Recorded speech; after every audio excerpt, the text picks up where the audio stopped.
envolve quase toda a sociedade, porque cada pessoa ali nessa comissão está representando um segmento da sociedade. Por mais que nós tenhamos feito palestra, divulgado, discutido o texto, quando ele entra,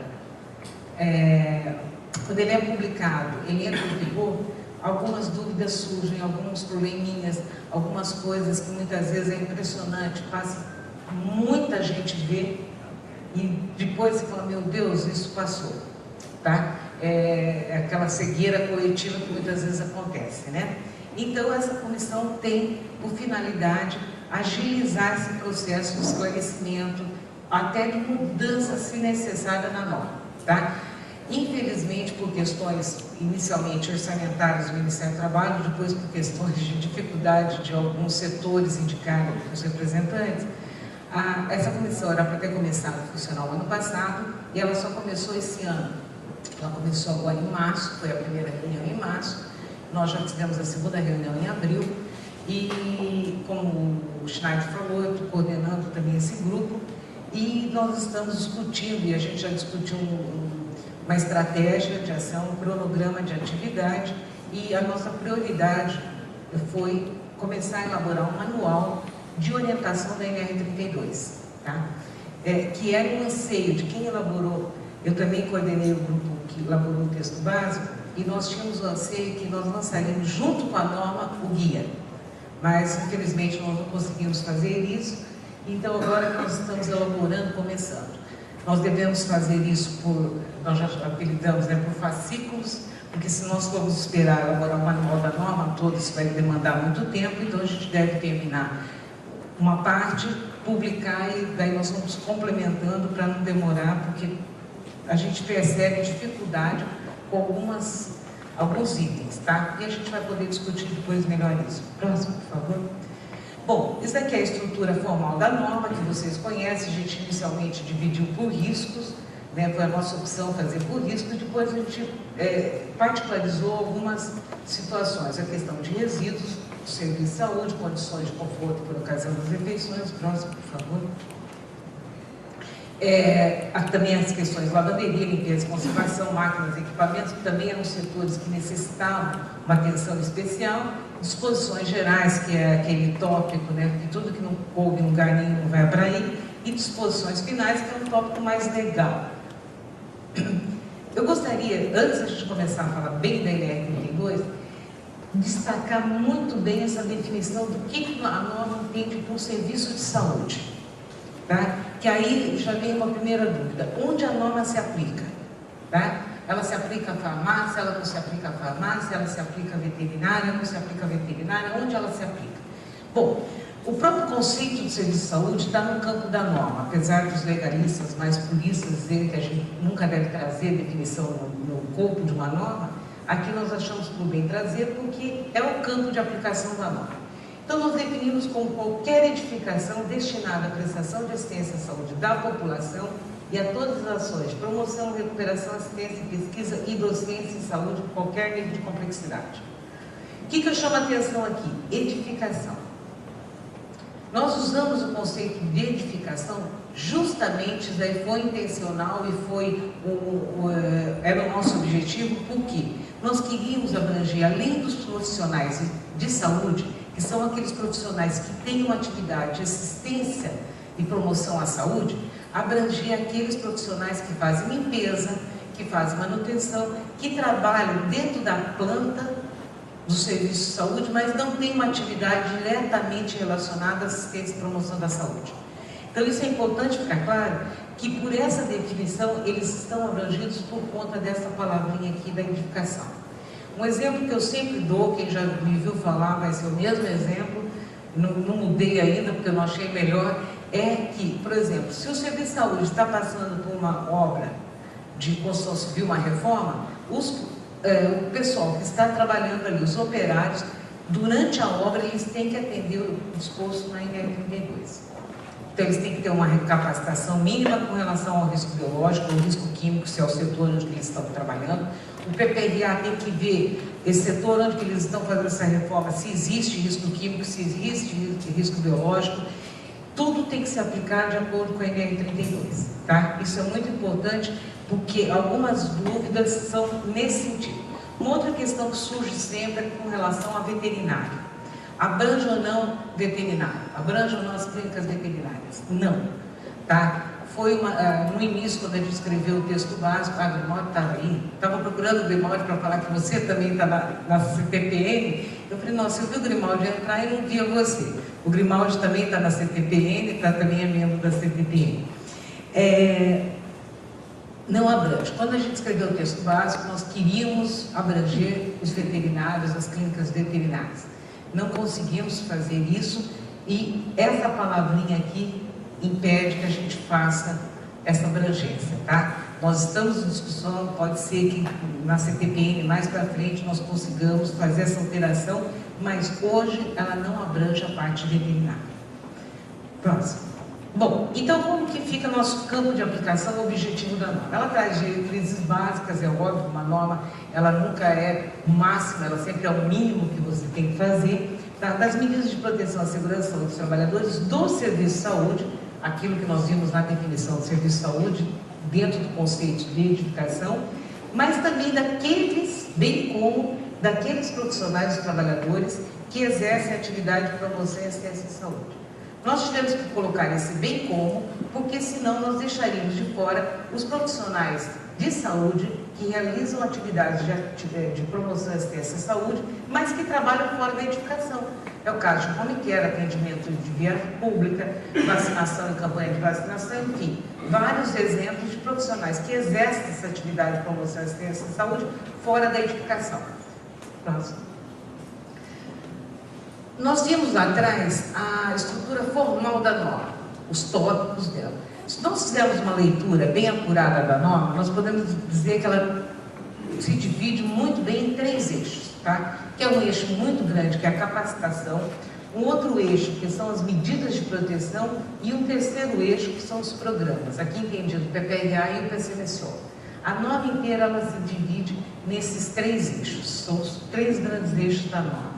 O próximo. Se nós formos falar em termos de implantação da norma, esses 3 eixos assumem essa configuração. E isso que está dificultando a implantação da norma, por incrível que pareça. Se a gente entender isso daqui, a gente implanta a NR32 muito facilmente. Por quê?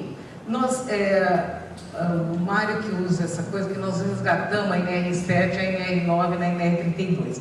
Porque ela é uma norma de gestão. Se você não fizer um PPRA e o PCMSO bem feito, a norma é muito difícil de ser implantada. Então, ela depende dos programas. Se você começar a tentar implantar a norma pelas medidas de proteção, ela se torna muito difícil. Ou você começa pelos programas, e esses programas têm que ser muito bem elaborados, porque se o programa for mal elaborado, ele impacta aqui e aqui, e daí vem aquelas perguntas. Quem pode usar sapato aberto? Quem não pode usar sapato fechado? Quem pode usar adorno? Quem não pode usar adorno? E quando a gente faz essa pergunta, já vou responder a priori, se sair aqui, a minha resposta é não sei. Pessoal administrativo pode usar sapato aberto? Pode usar brinco? Não sei.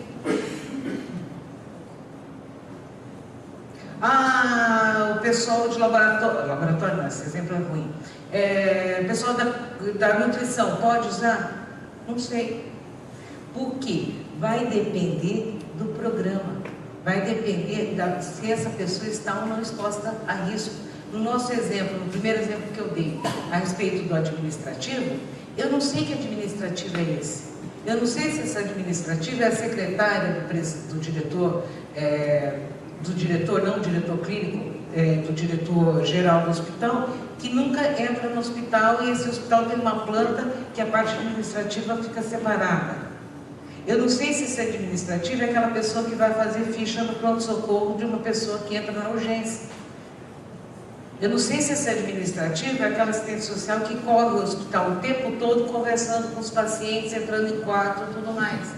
Então, quem vai dizer é o PPRA e o PCMSO, porque a norma diz que não pode usar sapato aberto, não pode usar adorno quando estiver exposto a risco biológico. Como que aqui agora, nós, ou eu, vou saber se essa pessoa está ou não exposta? É aqui que vai saber. Daí fica complicado.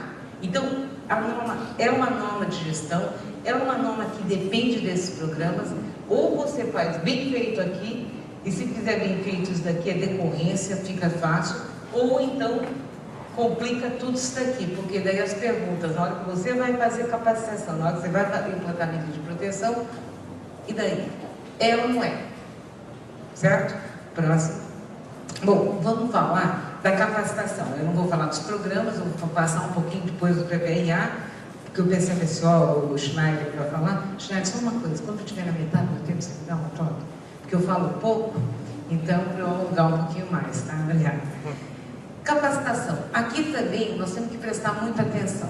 Existe, e já, infelizmente, quando você faz uma norma, a gente tenta cercar para não vir aquele monte de gente esperta tentando ganhar dinheiro. Tudo bem, vai ter gente que vai ganhar dinheiro e tem que ganhar e tem que realizar seu trabalho. Agora vamos fazer isso de forma honesta e correta, né? Mas já tem gente, eu já vi gente vendendo no mercado, capacitação dos trabalhadores na NR32. Isso não existe, tá? Ninguém vai ser capacitado em todos os riscos, em tudo na norma, tá? Aqui também entra a questão da especificação, fica sem dormir, que dá especificação do risco a que ele está exposto. Não se justifica eu pegar um trabalhador que está exposto a, ele trabalha no setor de isolamento, tá? E capacitá-lo na questão de radiação ionizante. Daí a pessoa que vende essa capacitação, o vendedor tem boa lábia, senão não era vendedor, né? Não se criava na produção. Não, mas é muito interessante, porque daí o trabalhador adquire mais conhecimento, e conhecimento sempre faz bem, nunca é demais. Concordamos com isso. Só que conhecimento que não tem nada a ver com a minha realidade, eu não escuto. Aliás, eu escuto, mas não ouço, eu não guardo. Seria a mesma coisa, vocês estão aqui no sábado à tarde, chuvoso, tudo bem que não dá para ir para a praia, mas dá uma vontade de ficar no hotel dormindo. A maior parte dos hotéis hoje tem feijoada, então melhor ainda para dormir. Vocês não estariam aqui para ver um curso que não tivesse nada a ver com a atividade de vocês. E se vocês fossem obrigados a vir, vamos supor que eu fosse falar da a psicanálise, Lacan e a psicanálise, sei lá eu, uma coisa assim, e vocês fossem obrigados a ouvir, uma hora dessa vocês já estavam pensando o que vocês vão fazer amanhã, onde vocês vão hoje à noite, ninguém mais estaria prestando atenção. Então não se justifica você pegar um trabalhador e colocar uma capacitação que não tem nada a ver com o risco que ele está exposto. Daí se cria isso que nós temos normalmente, que o empregador fala assim, não, eu não posso perder tempo com capacitação, porque a capacitação é longa. É claro, eu começo a capacitar para coisa que não tem nada a ver. A capacitação tem que ser naquilo que o trabalhador está exposto. Como que eu vou saber isso? Através dos programas. Então, se ele vai estar exposto a risco biológico, ele vai ser capacitado em risco biológico. Radiação ionizante. Risco químico, ele está exposto a agente químico. Eu vou capacitá-lo naquele agente químico que ele está exposto. Não adianta ficar falando para uma pessoa que trabalha exposta ao glutaraldeído do risco do ácido sulfúrico. E daí? Eu vou gastar tempo, para ele não vai servir de nada. Se ele trabalha com glutaraldeído, minha capacitação vai ser em cima do glutaraldeído ou da substância que ele está em contato. Isso vai tornar a minha capacitação mais objetiva, o trabalhador vai prestar atenção porque aquilo interessa a ele, aquilo faz parte do dia a dia dele e ele vai guardar melhores informações. Então isso é outra coisa importante também aqui na NR32, quando a gente fala de capacitação. Tanto é que a gente traz lá a questão do conteúdo mínimo de cada risco. Nós não falamos em carga horária, nós falamos em conteúdo mínimo. Você tem que ter, e isso não ficou bem entendido. Isso eu falo para vocês que acho que foi uma falha nossa, que a gente deveria ter deixado mais claro na norma. Não, a capacitação tem que ser capacitada contra os riscos especificamente, tá? Mas tá aí. Vocês vão ver lá na norma, já viram que tem capacitação para risco biológico, agentes químicos, radiações ionizantes, na parte de resíduos, lavanderia, limpeza e conservação. Sempre as capacitações têm que ser antes da atividade, de forma continuada, tá? Antes da atividade, claro, porque ele tem que conhecer o risco, está capacitado antes de começar a trabalhar. Só que essa capacitação, muitas vezes, o aproveitamento é relativo. Por quê? Ele não conhece o posto de trabalho ainda, então isso daí tem que ser de forma continuada, até porque também a tecnologia muda, a exposição muda, então tem que ser continuado. Importante que o empregador sempre documente muito bem essa capacitação e guarde toda essa documentação para poder comprovar, seja para a inspeção do trabalho, seja eventualmente numa ação trabalhista. E em 2 momentos nós falamos que essa capacitação tem que ser ministrada por profissionais de saúde. Quando nós falamos de risco biológico e quimioterápicos. Porque nós achamos que nesses 2 casos não dá para ser um outro tipo de profissional, que são assuntos muito específicos.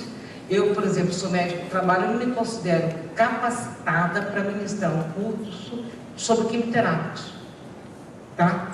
Eu até, houve uma discussão no grupo que a gente queria ser um pouco mais específico com relação a essa habilitação para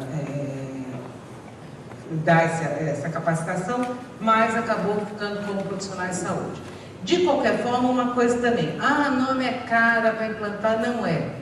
Porque aqui, nos outros casos também se aplica, mas vamos pegar esses 2 casos aqui. Risco biológico, se eu tiver que dar uma capacitação, o que pode fazer isso, por exemplo, dentro de um hospital? O pessoal do CCH. Eles estão extremamente bem colocados para fazer essa capacitação. Quimioterápicos. Se o serviço mexe com quimioterápicos, obrigatoriamente por lei, ele tem um farmacêutico responsável pelo setor. Esse farmacêutico vai capacitar os seus funcionários. Normalmente ele é chefe do setor e vai capacitar os seus funcionários, tá? Então isso também é importante de falar. Próximo.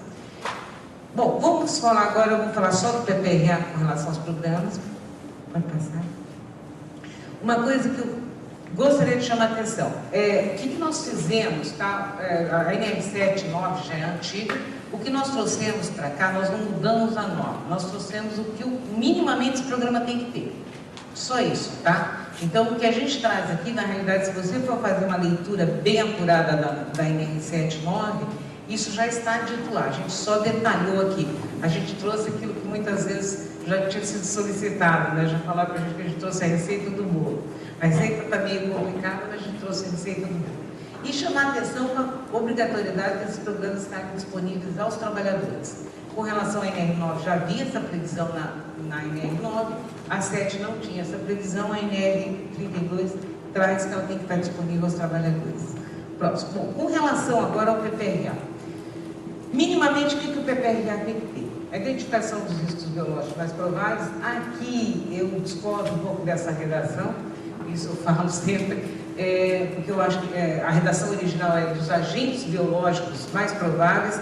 Importante, essa identificação é teórica, inclusive quem leu o texto básico da norma, publicado no Diário Oficial, tinha a palavra teórica.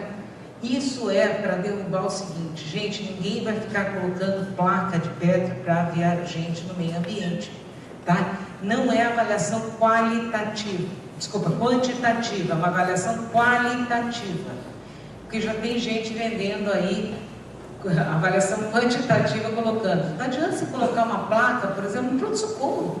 O que vai crescer ali que nos interessa? Nada. Porque a transmissão, o que mais nos interessa é a transmissão sanguínea. Ou a tuberculose não vai dar certo. Né? Não vai dar certo. Então, não é esse tipo de identificação que se fala aqui. É uma identificação teórica e ela é qualitativa. E que tem que ser levado em consideração a localização geográfica e característica do serviço. Por que localização geográfica? Tá? Então, algumas doenças são mais importantes numa região, na outra, algumas são presentes numa região, menos na outra. Então, você tem. Como que eu tenho acesso a esse tipo de informação? Toda cidade tem o setor de vigilância epidemiológica. O setor de vigilância epidemiológica da prefeitura tem isso daí mapeado. Você tem lá qual é o percentual de AIDS no teu município, qual é o percentual de tuberculose, das hepatites no teu município. Você pode se basear nisso. Até para você ter uma ideia, se nós estivermos falando, por exemplo, vamos falar das transmissões sanguíneas. As mais importantes que vão estar em todos os programas, tá? Que são as hepatites B e C e o HIV. Você vai ter até a proporção que isso anda no teu município. Então, a vigilância epidemiológica está bem colocada. A CCH, se for uma CCH atuante, também tem esses dados lá. Característica do serviço também é importante. Ou do setor. Se eu estiver fazendo PPRA do pronto-socorro ou da obstetrícia, tá? É totalmente diferente. Vamos falar da obstetrícia. Se eu estiver fazendo PPRA de uma maternidade que atende classe média alta, uma maternidade que atende uma periferia que o serviço da saúde da mulher não está bem desenvolvido ali, é diferente. Não porque vai mudar a prevalência das doenças, não é isso? Vou ter a mesma quantidade de HIV, de hepatite e tudo mais, só com uma diferença. Na classe média alta, 99% das mulheres vêm com pré-natal feito. E além do que, chegam com tempo hábil no hospital. Ao passo que essa outra população que eu atendo, normalmente, se o serviço da mulher não está bem implantado, não é bem organizado, eu vou ter um percentual muito menor de pré-natal. E além do que, essas pessoas, essas mulheres, por dificuldade de acesso ao hospital, muitas vezes já chegam em trabalho de parto ganhando. O que muda isso em termos de prevenção? Muda tudo. Uma coisa é receber uma parturiente em trabalho de parto, com tempo, em que eu olho o prontuário dela, eu já vejo se ela é HIV positivo, eu já vejo se ela é hepatite, eu tenho toda a condição de fazer meu preparo, as minhas medidas de prevenção, tudo mais. Outra coisa é eu trabalhar no hospital, que as mulheres chegam ganhando neném, e que eu não tenho muito tempo, então eu vou ter que ter isso no meu PPRA, porque eu vou ter que ter essa situação pré-determinada, estabelecida, o que se faz nessa hora. Ou seja, nessa hora eu vou proteger para tudo possível, porque eu não tenho tempo para saber o que eu estou em contato, tá? É claro que nessa identificação lá na norma, depois tem outras características do agente. Bom, avaliação do local de trabalho. Trabalhador, finalidade desse local, aqui que entra aquilo que nós estávamos falando. Por exemplo, vamos falar no nosso administrativo lá. Então, nosso administrativo, setor administrativo, função, sei lá auxiliar de administração. Aí é o tipo dramático, né? Setor administrativo, função auxiliar de administração. Eu tenho que ter uma descrição dessa função, porque aí não me disse nada, tá? Eu não sei o que essa pessoa faz. Então, qual a finalidade, o que é feito, como é a organização, quais os procedimentos que são realizados, tá? Qual a possibilidade de exposição? E aqui que entra, essa pessoa tem possibilidade qualitativa. Essa pessoa tem possibilidade de exposição ao agente biológico, ela está exposta ou não está exposta?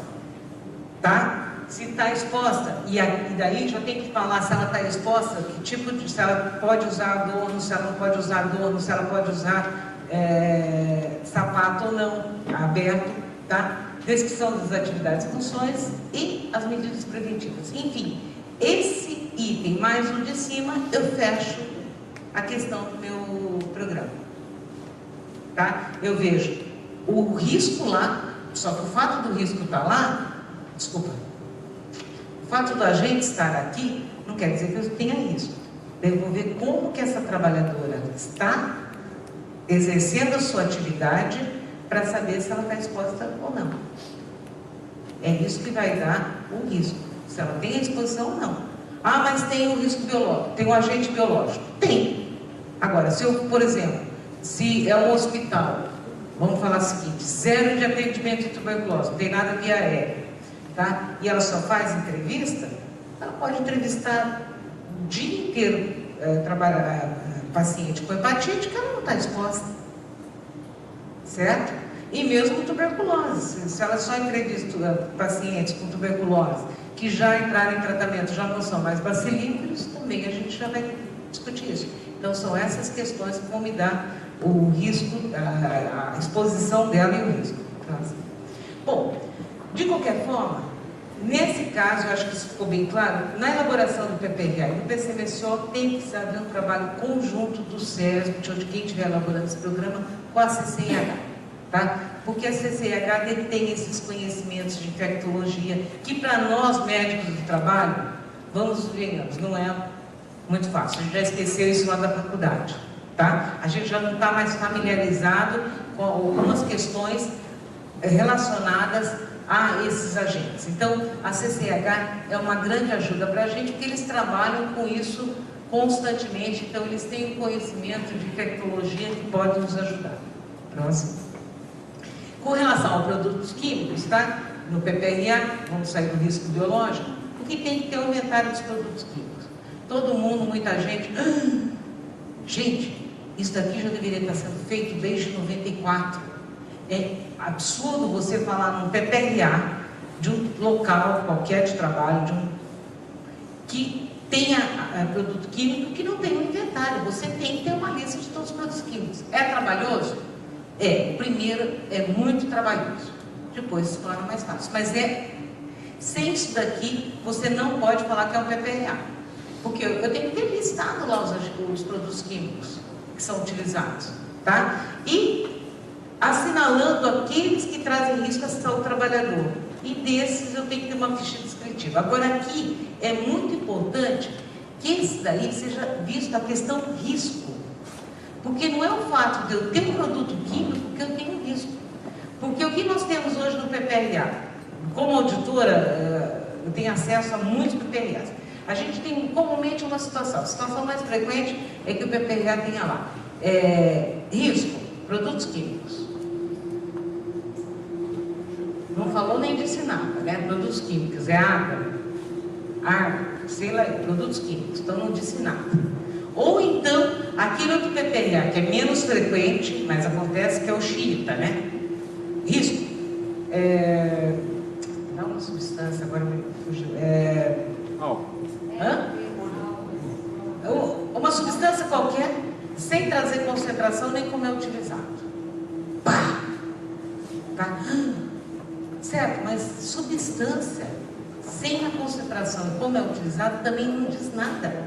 Por quê? 2 princípios de toxicologia, senão não existe toxicologia. Primeiro, todo produto químico oferece risco ou pode oferecer risco à saúde humana. Todo.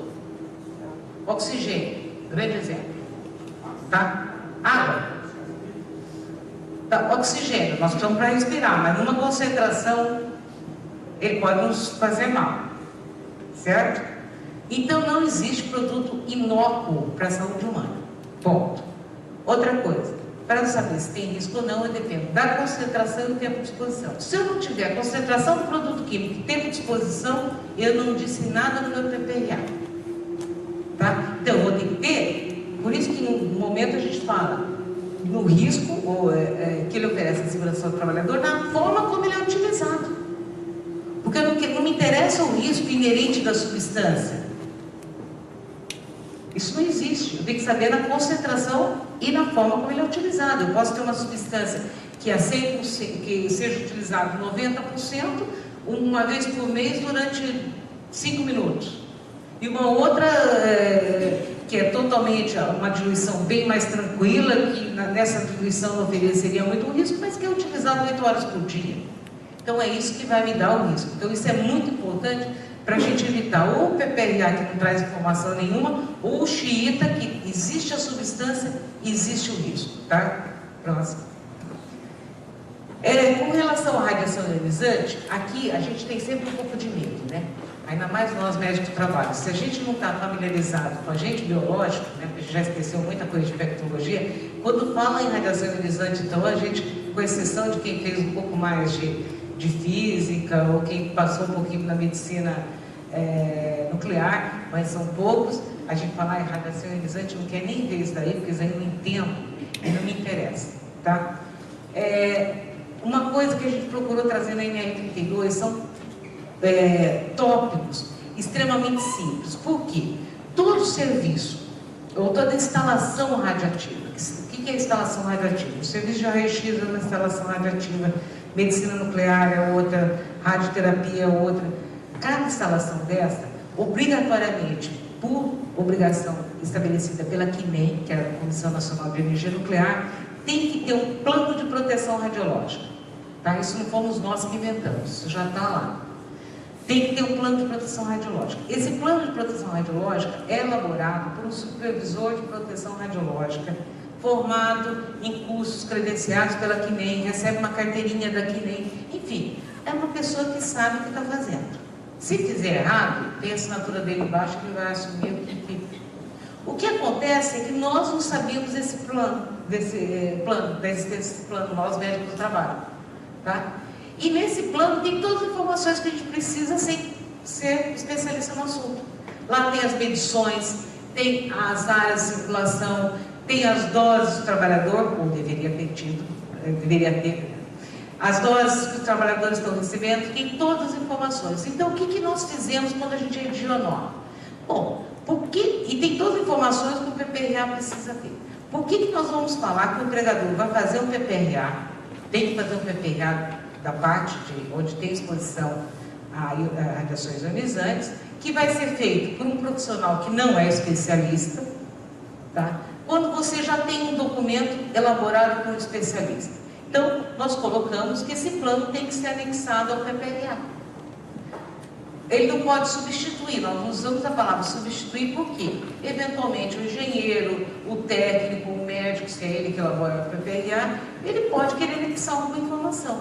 Mas ele já traz as informações que o PPRA teria que ter, tá? Então é só usar esse plano. E é importante que a gente saiba da existência dele, porque ele traz todas as informações que nós precisamos no nosso dia a dia como médico de trabalho. Inclusive, é a hora que a gente vai elaborar o PCMSO, que a gente fala que ele tem que ser levado em consideração na hora da elaboração do PCMSO. Ele traz aquelas informações que a gente precisa para a elaboração do PCMSO. Então, eu acho que aí, eu vou entrar na tua área já. Aí é pegar, ter acesso ao plano de proteção radiológica. Não tem? Olha, o hospital comunica que ele é obrigado a fazer, por norma da CNEM, tá? Mas normalmente eles têm. Pronto. Bom, vamos falar um pouquinho das medidas de proteção. Aqui só que eu quero fazer uma ressalva para vocês, que também não ficou muito claro na norma, e eu sempre deixo esse item como sendo o primeiro de risco biológico, pelo seguinte, nós temos que fazer, na norma a gente não trouxe essa definição tão exata, uma diferenciação entre o que a gente chama de exposição deliberada e exposição não deliberada. Exposição deliberada é aquela exposição que eu sei que eu vou entrar em contato com a gente. De uma forma bem simples, tá? A não deliberada é aquela que eu posso ou não entrar em contato. Onde que estaria a exposição deliberada? Laboratório de microbiologia, de análises clínicas não, de microbiologia, tá? Laboratórios de pesquisa, de vacina, alguma pesquisa específica, fabricação de vacinas, aí eu tenho uma exposição deliberada. Por quê? Eu sei que ali tem um agente. É diferente do trabalho, por exemplo, em clínica, em consultório. Eu posso não entrar em contato com a gente. Eu posso atender um pronto-socorro o dia inteiro e não atender ninguém HIV positivo, ninguém hepatite positivo, ninguém tuberculose positivo. Tá? Essa é a diferença. Então, naquilo que se chama exposição deliberada, nós não entramos em detalhamento na norma. Por quê? O Brasil, nós tivemos um avanço muito grande na biossegurança na exposição deliberada. Um trabalho muito bom da Fiocruz, do pessoal da Fiocruz, e se desenvolveu muito bem essa parte da biossegurança na exposição deliberada. Tanto é, quando a gente começou a escrever a norma, muita gente falava para a gente, ó, não dá para fazer biossegurança em exposição não deliberada, vocês são loucos. Gente, mas o mundo inteiro faz, por que ele não ia conseguir fazer, né? Mas por que essa afirmação? Porque a cultura era tão grande que se entendia aqui, em alguns setores, que só poderia ser feito biossegurança na exposição deliberada. Um fator mais cultural do que técnico, tá? Então, o que nós fizemos com relação à exposição deliberada? Nós remetemos para esse manual de diretrizes gerais para o trabalho em convenção